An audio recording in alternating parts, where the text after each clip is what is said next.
Kyler Murray. He is still with a hamstring problem. Cliff Kingsbury said we'll see how Kyler feels Wednesday and go from there. Hamstring needs rest. Definitely.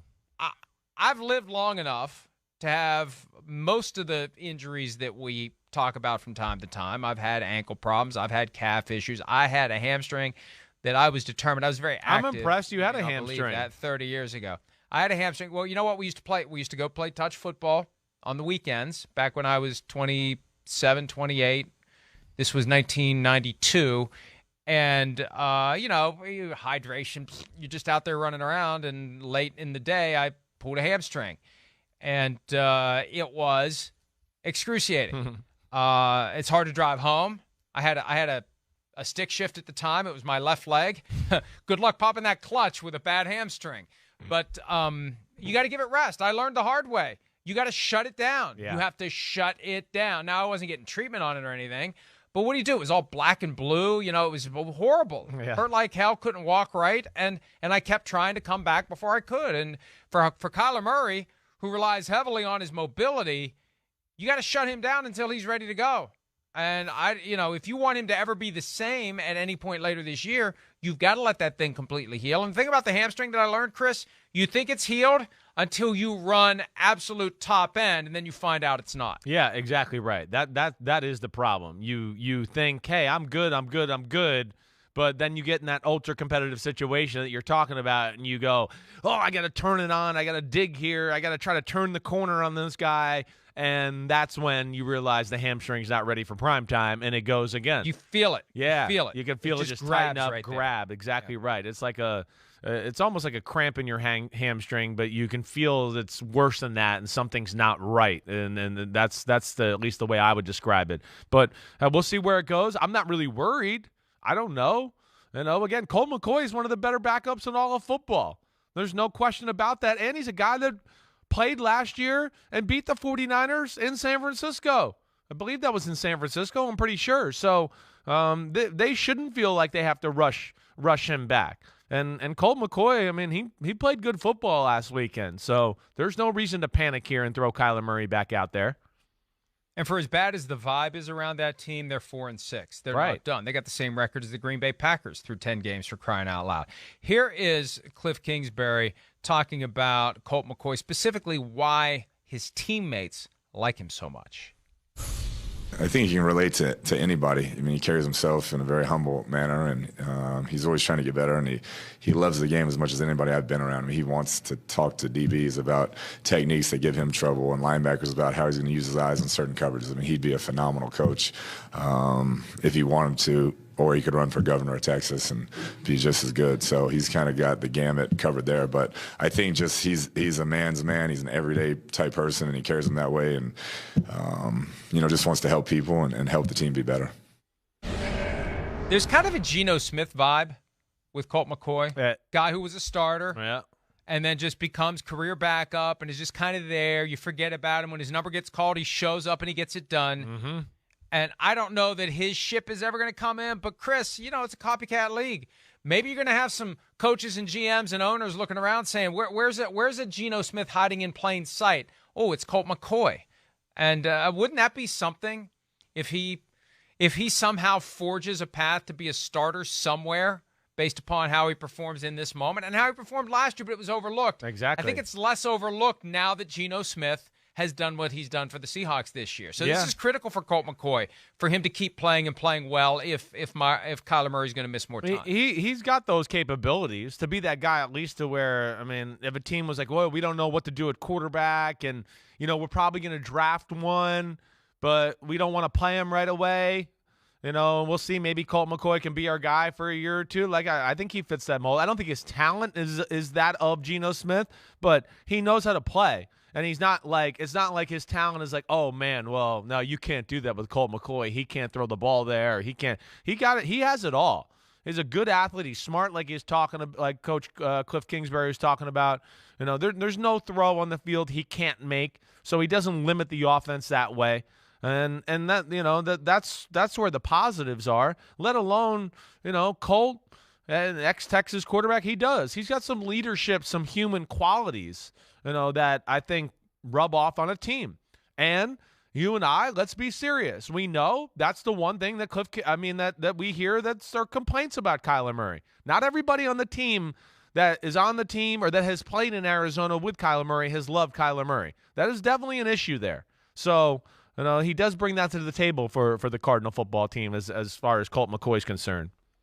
No one has come out and said it on the record, but you and I have both heard that there From are many former people. teammates Yeah. who just – and look, I've always had an affinity for Kyler Murray. I think he's shy. I think that's a lot of it. I think so, but too. At some point, like I was shy at one point, painfully, awkwardly shy. At some point, you got to evolve past that if you're going to be who you're meant to be. Right. And at some point in that job, you have got to find a way to develop and mature. And the clock's ticking. And it may be running out on Kyler Murray. You can be, every bit of 21 or 22 and kind of uncertain and protective, and this is a new world for me, and I was going to play baseball, and I'm still kind of finding my way among these giants. Here I am, 5'10", and I don't really know how I fit into this. I'm going to keep my mouth shut my first couple of years, which is smart, but at some point you got to come out of the shell. Jalen Hurts is shy. Be more engaged. At some point, yeah. Go ahead. Jalen Hurts is shy, and he's a guy that, again, I think has evolved like you're talking about, and then does all the other things to where, okay, he's shy, but, man, we see his work ethic and his determination and all of those things. And then, all of a sudden he's making comments to you a little bit like a leader would. Hey, I think the team's adopted my mentality. He's breaking down the huddle, talking about Kelsey has, given him ownership of the team. And, hey, it's your team. You're the leader now. So he's obviously done some of those things to where, I think he's a naturally quiet, shy guy too. But he did evolve, and he realized, what he had to do to kind of, earn some pelts on the horse and whatever else. And now he's a leader and had just the right touch with it. Kyler Murray, it does not seem like has that quite yet. And look, I'm completely unqualified to make these connections, but what the hell, that's never stopped me before. Shy flows from something, whether you're humble, whether you're deferential, whether you're just flat out afraid of not being able to handle the social situation. Yeah. What am I going to say? Am I going to make myself look like an idiot? It's the old Mark Twain saying, it's better to keep your mouth shut and be perceived an idiot than open it and confirm it. Like, there's all sorts of reasons why you don't say anything. Right. And at some point, if you're going to be a quarterback in the NFL, you've got to. It goes with the job. That's part of the position. Tom Brady explaining a few weeks ago why he's the one yelling at the offensive lineman. That's what quarterbacks do. The receiver doesn't do it. The running back doesn't do it. The quarterback's job as the leader of the team, the coach on the field, is to go out there and do it. Now, we saw Kyler Murray blow a little bit of a gasket a few weeks ago against Cliff Kingsbury, and we liked it. We did. We liked it. Show us something. Give us a little fire. Give us a little emotion. Show us that you give a damn. That's been kind of the idea, because that's the problem. Shy gets confused with aloof. Shy gets confused with fire. Complacent. Right. Shy gets confused with, I just want to go home and play Call of Duty. Yes, I agreed with you. You're right. It's you can be quiet and humble, but shy is a different type of thing, and that usually doesn't mean you're a leader and taking the bull by the horns and saying what needs to be said in certain situations. So, again, hopefully we're going to see that. I thought that was a good thing we saw on Thursday Night Football a few weeks ago. Kyler Murray is one of those guys, in a lot of ways you like that he's always even-keeled, but, like you're saying, you, every now and then something needs to be said. You got to put the hot poker on some guys here and, like, what the hell are we doing? And then you talk about the rumors of the video games and contract, and we got to watch a certain amount of film, and you hear things and the rumors and everything like that. Yeah, it lends us to believe that, there's some work to do in that department.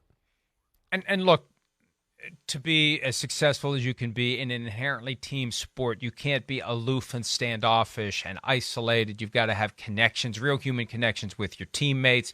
If you get together and have dinner, come to the house, hang out, watch TV, do whatever. Yeah. You get more comfortable with these people that you're playing football with all the time, and that leads to positive things as well.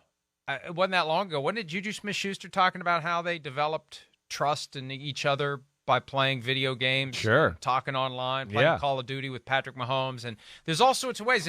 And you can do the thing that Kyler Murray likes to do. There's a way to do it and involve your teammates and your coworkers and get to the point where you're comfortable with them and they're comfortable with you. And we're not hearing all these things about how guys wanted out of Arizona in part because they just can't relate to their quarterback. It's not a matter of like or dislike.